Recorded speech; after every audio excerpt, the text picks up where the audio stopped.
Hello and welcome, one and all, to Exile Gaudamus. I am Gaudamus, your forever DM and host for today's inaugural video for the new channel I'm starting, covering all things Path of Exile 2. To start with, let me introduce myself.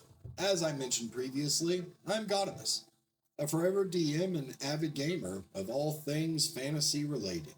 And to be frank, up until recently, I have to be honest that I had never played Path of Exile 1 or 2. In fact, my personal favorite video game of all time was Final Fantasy VII for the original PlayStation 1. The amount of theory crafting, gearing, story, and content immediately drew me in, and I'll honestly never forget staying up probably 60 hours straight in high school to complete my first playthrough of that game. It was one of the single greatest gaming accomplishments I have probably ever achieved. And while I've played a ton of other video games since then, nothing, and I mean nothing, has had quite as much of an impact on me as Final Fantasy VII did.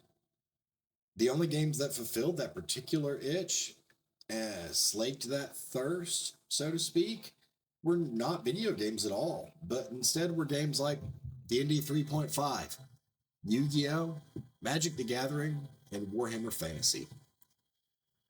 I have to admit that I probably spent hundreds, if not thousands, of hours building characters, monsters, items, interactions, and maps in D&D, working on deck construction, archetypes, and win conditions in Yu-Gi-Oh! And Magic the Gathering, crunching point totals and comparing rosters and building figures for Warhammer Fantasy. In fact, I think it's probably safe to say that I spent more time in the theory crafting process for those games than I probably ever did actually playing them. However, in August of 2025, all of this changed. And at that point in time, two of my kids had passed their football tryouts and made their teams. And so I was looking for a way to reward them for the time and the effort that they put in. I figured, hell, what the hell? I go ahead and get a new game. We can all play together. This will be a great way to get them to show interest in football and keep them active as I hope they would be. After all, we had all played Diablo 3 and 4, and truthfully, while we all loved games like this, them loving just running around smashing things and me loving the fantasy genre and, build options and stuff like that, soon the simplicity of the character build options left me feeling like video games would never be able to actually scratch that itch or slake that thirst, because nothing was ever really in depth enough to really sink my teeth into. And my kids got super fast with grind. We got bored super fast, grinding to earn, say, a helmet, and wanting to slot it into one of the very few builds that we actually thought was interesting and actually played well, only to find out that the helmet was not a perfect roll. So instead of moving on and further being able to develop the character, you had to keep grinding, hoping against hope, wishing against wish that you found the same piece of gear once again, but this time with better rolls. And when there's only like 5 builds in a game, that quickly becomes so tedious that we shelved the games probably as quickly as we had gotten them. I think between all 4 of us, we had maybe a combined total of 80 to 100 hours worth of gameplay in them. Anyways, let's get back to their reward for their accomplishment. After discussing it with them, I went hunting for a game that we could all play together. And after a few days of research, I stumbled upon a very interesting fact. The early access of Path of Exile 2 had a couch co-op on PC. I honestly couldn't believe it. And after talking to them about it, showing them clips from the game, and telling them that we could play all together, they helped me decide that Path of Exile 2 was something we all had to definitely give a shot and try and play. My non-computer brain could not comprehend why something as seemingly innocuous and simple as couch co-op was not prevalent in more video games for this genre in this day and age. And my brain immediately harkened back to the days when I myself was a child, and my dad and I were playing Streets of Rage, Golden Axe, and Road Rash on the original Sega Genesis. Yet, surprisingly to me, since it seems to be an extraordinarily rare occurrence for games on PC, here it was in black and white. This early access game had what we were hoping it would do. Now, I've played over 1,000 hours, and at the dawn of the new year, this game has inspired me to do something that I never thought I would do. And that simple thing was to create a channel and become a content creator. For those of you who are still with me and curious so far, let me now regale you with a tale of our experience. So make yourself a little drink, smoke you a little smoke, and settle in for our family's experience so far in Path of Exile 2, and the full story of why I come to you today to recount what I've learned. Oh, before we get into my tale though, for anyone who thinks I'm being overly optimistic and blowing smoke up GGG's ass, let me say that despite how much I am loving this game in the early access form, and how much my family is loving this game in its present form, there are still massive problems and things that are wrong with the game. However, having said all of that, it's an early access game. I fully anticipated that to be the case. And yet, despite all of the problems, the bugs, the balance issues, the lack of in-game content, and limited variety of weapons to work with, this game still inspired me to create this video and this channel. Now that that is out of the way, let's proceed with what we think of the game so far and our experience with it. And one last note I actually should mention before getting into the game itself that I feel you should know is that I'm totally a completionist when it comes to games like this. I'm never in a hurry to complete a map or a level. I'm always seeking to clear and uncover at least 95% of the map in any game like this to make sure I don't miss any drops or anything by speeding through the game. I've had too many bad experiences where I didn't have enough inventory to make something work when if I had busted open a few pots, I'd probably have whatever I needed. So I'm the type of player who busts open every pot, uncovers every stone, walks down every hallway, just to make sure that I'm never missing anything and I'm as fully prepared as I can possibly be for the game going forward. And while I'm not a pro gamer by any means of the word, there are many people way more skilled in gameplay than I am really good at theory crafting and character building and optimization. You kind of have to be if you're going to play D&D as a forever DM. You don't really have a choice otherwise. So let's begin our tale of Path of Exile 2 now in earnest. And of course, to do that, we have to start with Act 1. Let me reiterate one last time that I'm not a pro gamer, and I still have a ton to learn about the game since I've never played a Path of Exile game before. I went into this game not having watched any videos, researched any build guides, looked at anything whatsoever. As a forever DM, I went in with full confidence due to the vast amounts of experience I have in optimizing characters and items in games like this, especially in an ARPG genre. It just didn't make any sense to me that I would have trouble or that I might need help. So, when I loaded in for the first time, brimming with confidence, and I got to the character selection screen, I picked a warrior as my first class. I always main tanks. I love the fact of grinding out a victory because they couldn't kill me. Doesn't matter how much damage I do, as long as I can survive till the very end and they can't, I will win. That's a very satisfying victory for me. In fact, even in Yu-Gi-Oh, I was one of the first people to run skill drain as an archetype.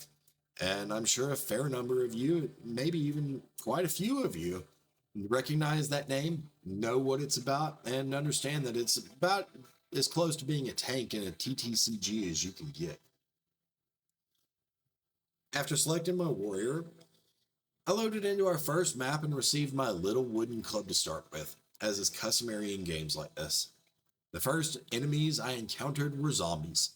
Slow moving, and as easy as to be expected for any level 1 mob in pretty much any game. And before long, I got my first level up. Then I was treated to the first shock to my system, so to speak, that the game had in store for me. The passive skill tree. Unlike any other ARPG I have ever played before, this passive skill tree was enormous. It was so much enormous that it made me reminisce about the days of D&D 3.5 when creating an epic level character from scratch could take you a week solid of working in Hero Forge Excel between the hundred and some odd numbers of manuals and written literature about the different aspects of the game. It would engross you and really truly give you something to tinker with and have fun using your time on. Honestly, the sheer amounts of nodes to choose from for me were both exhilarating and at the same time a little intimidating, if I'm being honest. Lord knows it left my 11-year-old nearly speechless, and my 6-year-old just kind of laughed. It was so vast and so overwhelming, he didn't even know how to react. Suffice to say, however, that it truly set my mad scientist, theory crafting, number crunching brain on fire, and all of the distinct possibilities I was suddenly free to begin choosing from. When I saw all of the options for how to level up my character, it immediately had me hooked in a way that other games of the genre had ever failed to do. None of them compared, maybe even adding them all together failed in the simple aspect of adding that much customization in a single aspect of the game. In fact, I think there are more passive nodes than all of the different options that you can take in Diablo 3 and Diablo 4. And we haven't even discussed the weapons and the items and the customization elsewhere outside of the passive nodes. Truly a masterpiece in customization, unlike anything I had ever seen before.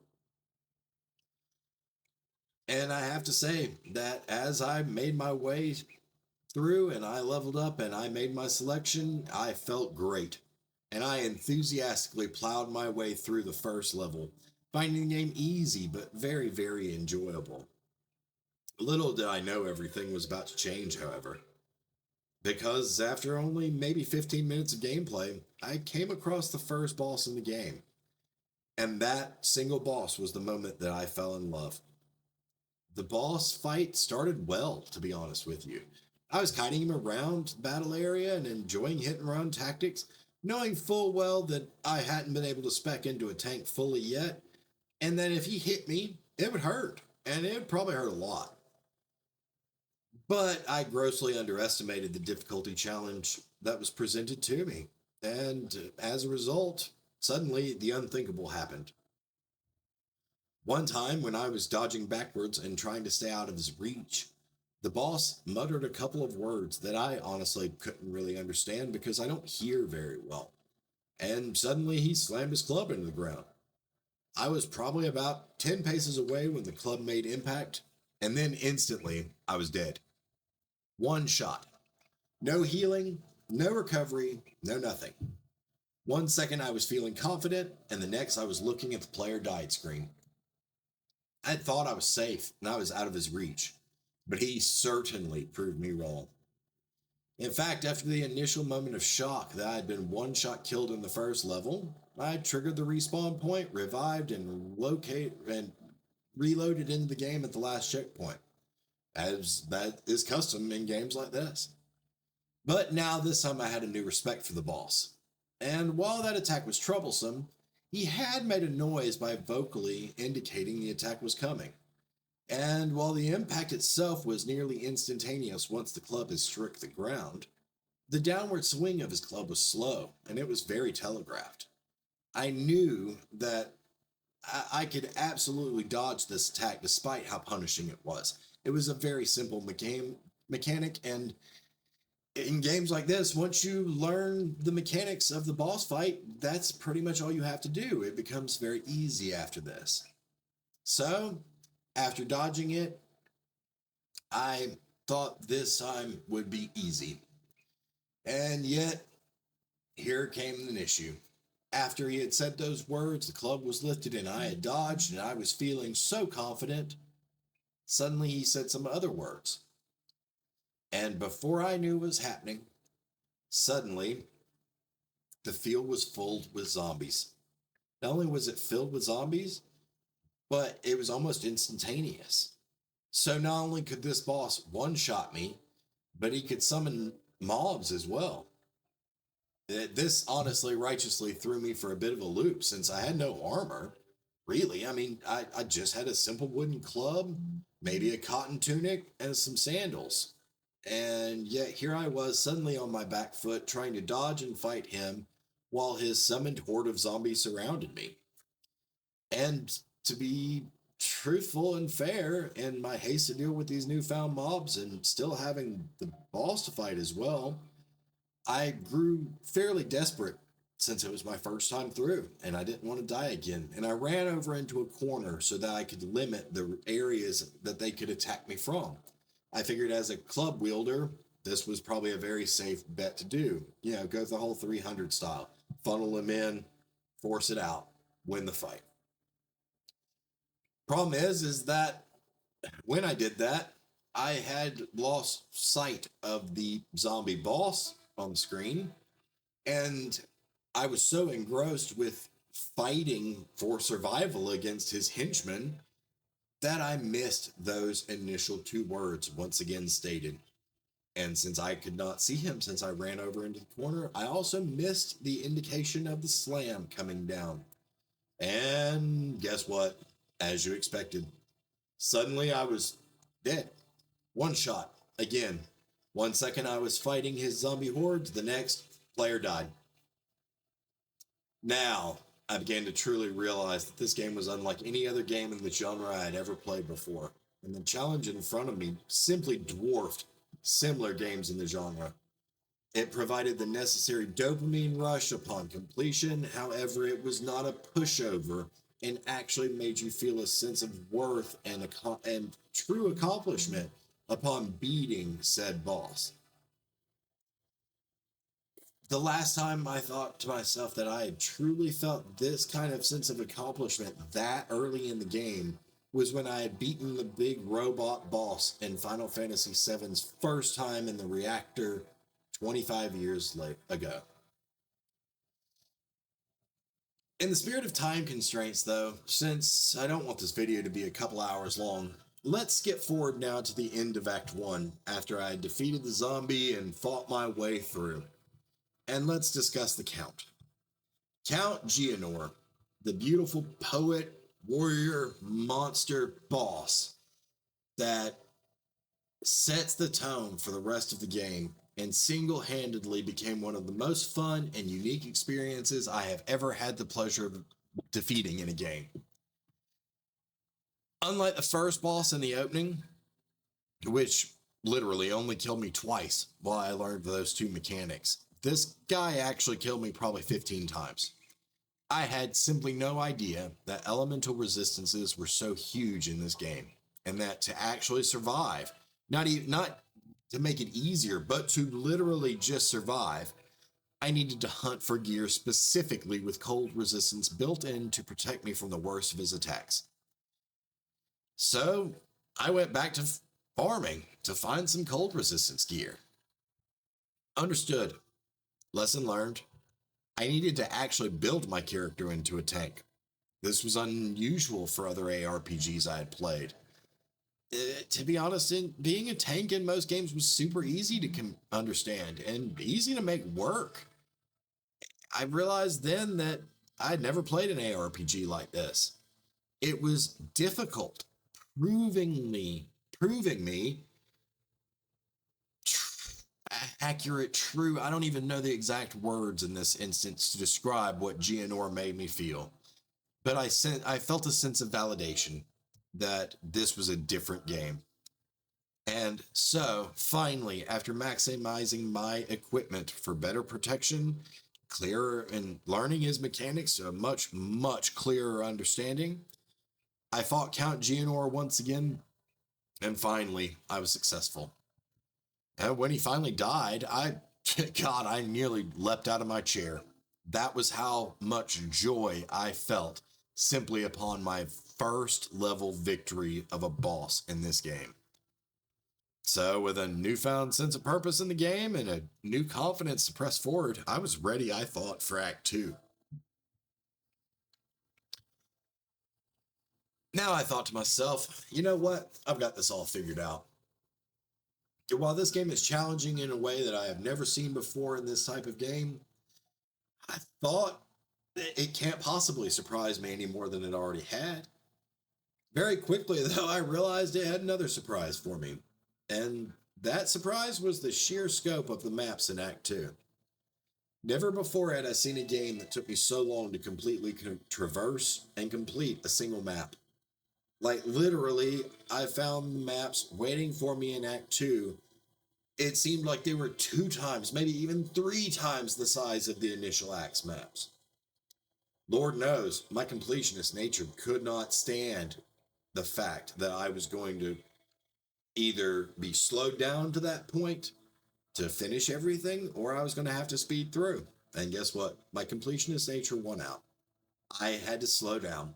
I had to take my time. I had to understand that as much as was possible to do, I had to literally try to grind everything that I possibly could to get ready for the next act boss. That I had since learned was the dreaded Jamin Ra.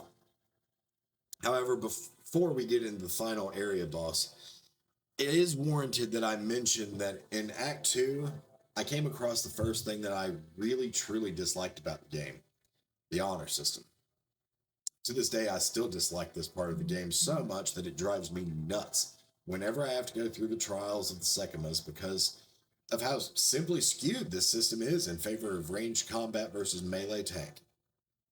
I've always played melee tank and I was not used to being punished for doing so. So, anyways, after many trial runs and collecting relics and figuring out the different pathways I could choose and the different types of challenges each stage presented, and then finally beating the boss, the Earthshaker rock golem thing that rained down hellfire and destruction on me from the ceiling, I finally beat it. And my Titan warrior was born.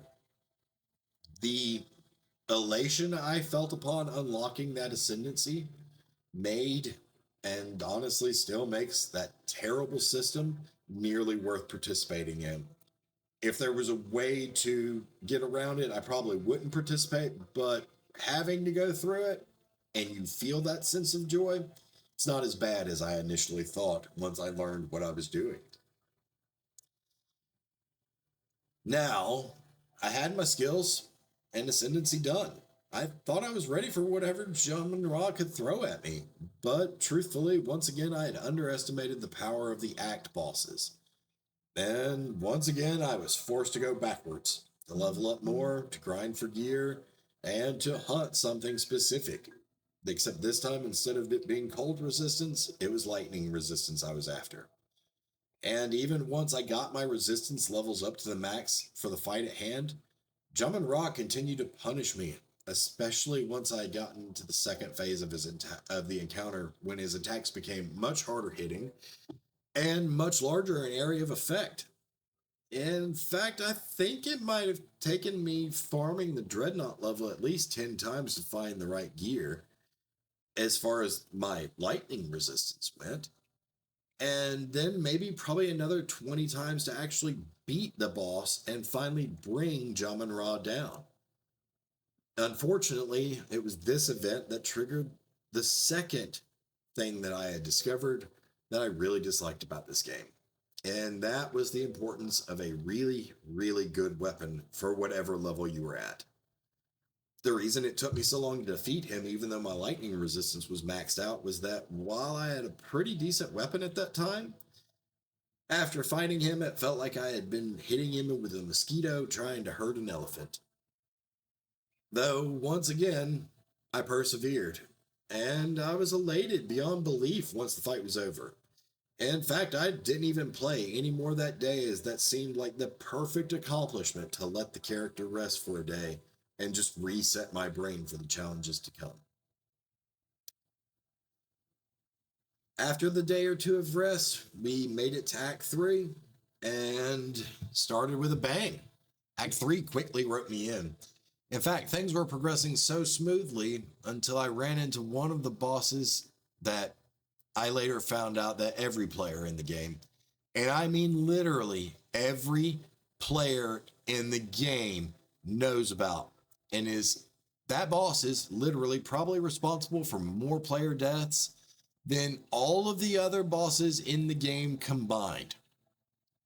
Literally, never before had I encountered a video game character that I had hated as much as Joffrey in Game of Thrones. Except this wasn't a spoiled, horrible, evil child, but instead was a silver-backed, computer screen shattering, controller breaking, stone pillar wielding, silverback gorilla of hatred and spite. I think that damn monkey killed me 30 to 40 times in a row without me being able to do nearly anything while I was trying to figure out his attack patterns. Because even if he clipped you just on the shirt sleeve with one of his attacks, you died. And not only that, but the respawn point, the checkpoint, was sitting right on top of his home base. So he would swing, you would try and dodge, you would get hit, you would die. Then you would respawn, and the moment you respawned, he was already starting to swing again. It was infuriating. I hate that monkey. Just like I think pretty much everybody in this game hates that monkey and wishes genocide upon him and his entire race.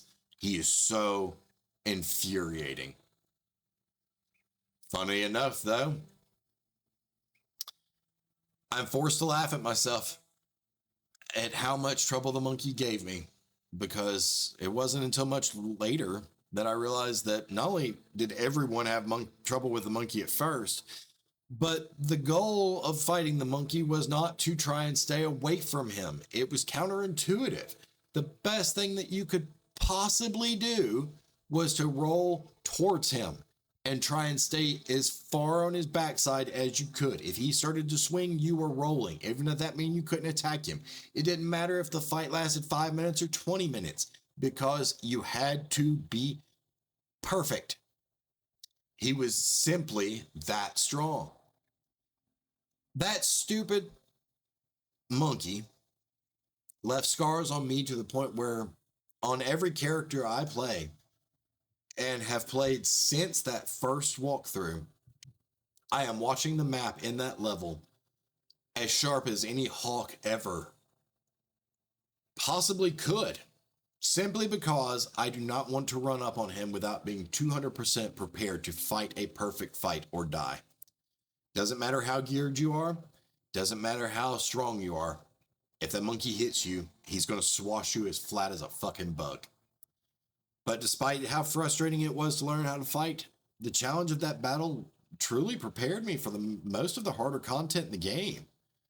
Because while I was in the heat of that moment, I must admit that it was really beneficial to me in the actual overall game mechanics that I found. And simply because I didn't throw my controller across the room and didn't rage quit, I became exponentially better at the game, and I learned more of what it was asking of me.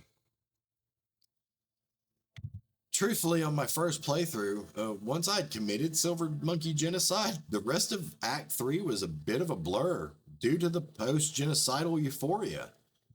And I actually do remember and wish to say that while I hated the Trials of Sekima, I really didn't mind the Trials of Chaos to unlock my second set of Ascendancy nodes. But that's about most of what I remember from that first playthrough as far as Act 3, the monkey and the Trials of Chaos. It took me a few tries to get through, but this trial did not seem to punish me for making a tank and melee combatant versus playing ranged. As long as I did not die outright, I could continue. So much better, infinitely better than Trials of Sekima, and there's just no doubt in my mind, that's my opinion. I guess I should mention, since it's the end of Act 3 after that fairly soon, that the fight with Doriani, while hard to defeat, was at least 10 times easier and 10 times more enjoyable than that stupid Silver Simian. And thanks to that stupid Silver Simian, Once again, I was prepared and ready with nerves on edge for a one-shot from Doriani, but it never came. I actually got through him the first time with very little trouble, because despite how difficult he was simply nothing in comparison to dealing with the mighty Silverback from earlier in the act. I thought I was ready for the endgame, but truthfully, before the endgame happened, the next patch rolled out. And it introduced the Abyss and the abyssal mechanics that came with the new league. So, back to square one, Act 1, just like everyone else, but this time with a truly different approach and appreciation for the game, and it was already becoming at that point one of my favorite ways to spend my free time.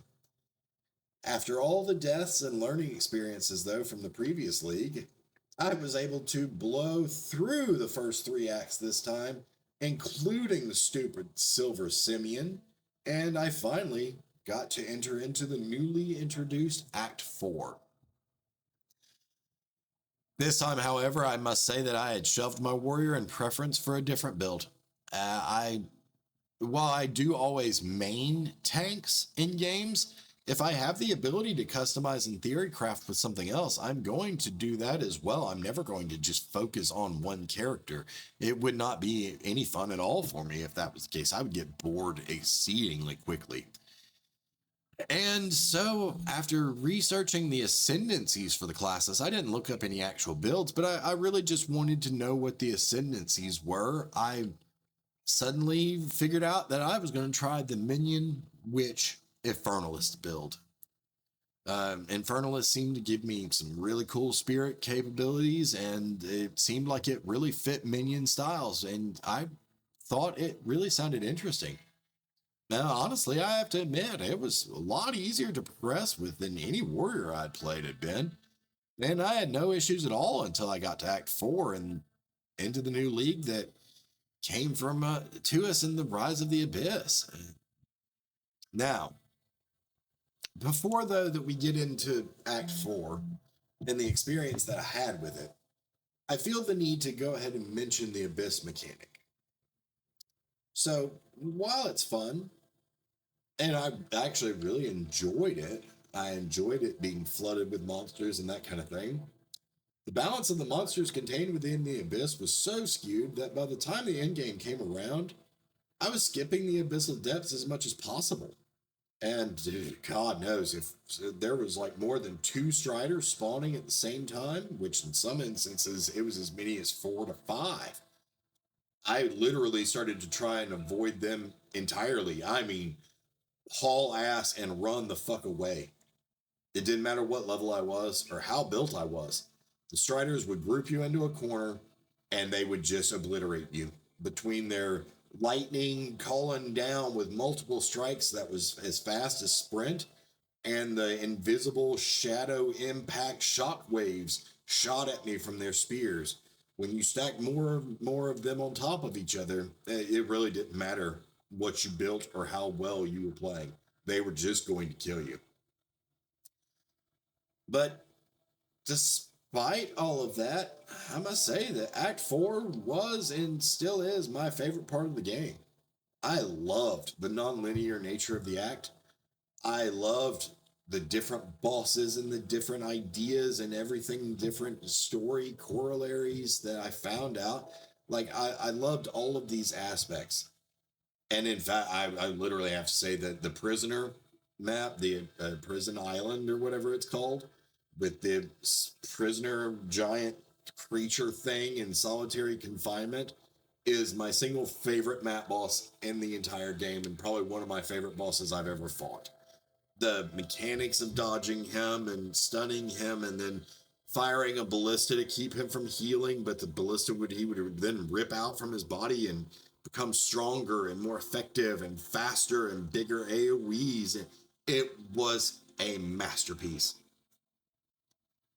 I have to say, even at the end of the act, after all of the islands were completed, and you find yourself facing the most challenging boss in the entire game, at least as far as the storyline goes, I still found myself thoroughly enjoying the act. despite the difficulty of having a 3-stage boss that keeps healing continuously, grows stronger, and literally gets bigger AoEs, and the damn moonbeam that Tavaki summons. I can't tell you how much fun that fight actually was, despite once again taking me probably 30 to 40 tries to get through all 3 stages. So I took on the challenge with gusto. I reveled in the fight. And when I finally brought Tavaki down, Tavakai, or however you want to pronounce his name, I'm sorry, I'm not very good with that kind of thing. And I got my first taste of the end game and got ready for the interludes and the infinite atlas that I had heard so much about. That I don't know anything else to say about Act 4. In fact, Act 4 is so amazing, I think it's leaving me a bit tongue-tied. I'm having trouble articulating the words and the thoughts that I feel so strongly about Act 4.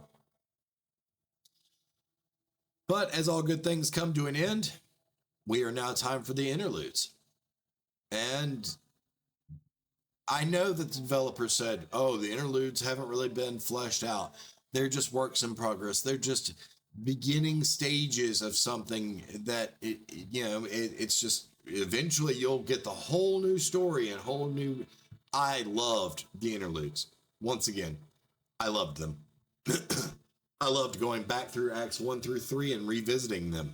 I learned unlocking new maps and versions of those maps in Acts. I loved the new enemies. I loved the new bosses.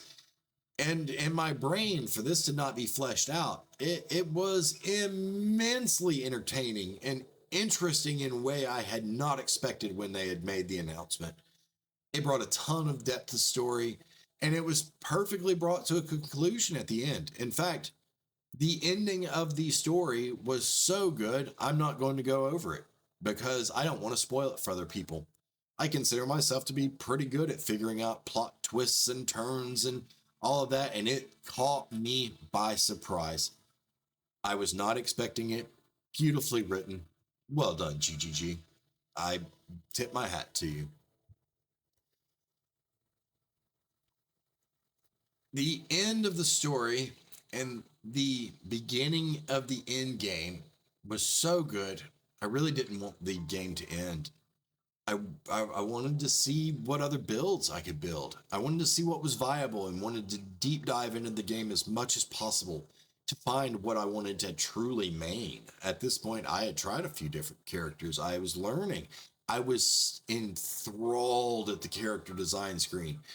And I really, really, really felt that slake of thirst, that scratch of itch that no other video game had ever fulfilled. That same itch that fueled my forever DM brain through so many years of research, tinkering, and theory crafting.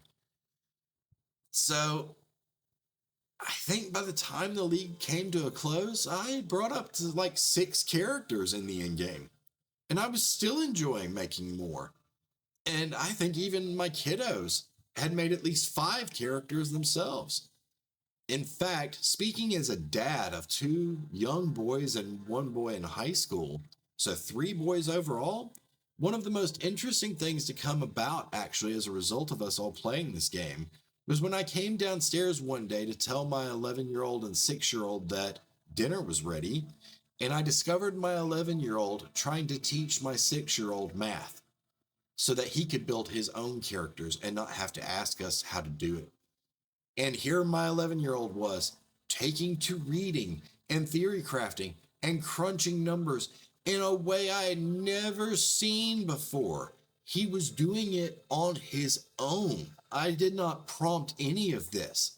He was actually suddenly asking me to play this complex game where he was forced to use his brain.